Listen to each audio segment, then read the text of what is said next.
My name is Bhuvaneswari. Sulur Aadhi நெக்ஷான் ஷோரூம்க்கு வந்தேன். கார் பார்த்தேன். மனோஜுங்கிறவர் தான் அப்ரோச் பண்ணாரு. பார்த்தோம். அப்புறம் புக் பண்ணிட்டு கேன்சல் பண்ணலாம் அப்படிங்கிற ஒரு ஐடியாவில் இருந்தோம். ஆனால் மற்ற காரெல்லாம் போய் பார்த்தோம், எதுவுமே பிடிக்கல. மனோஜுங்கிறவர் ரொம்ப அப்ரோச் பண்ணாரு.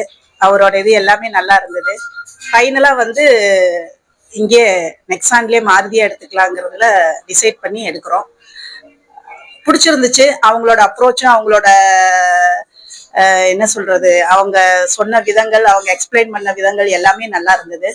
அதுவும் இல்லாம பல கார்கள் பார்த்துமே எதுவுமே வந்து எங்களுக்கு சாட்டிஸ்ஃபைட் ஆகல. ஃபைனலா நாங்க இது ஓகே பண்ணி செலக்ட் பண்ணிட்டோம். தேங்க்யூ.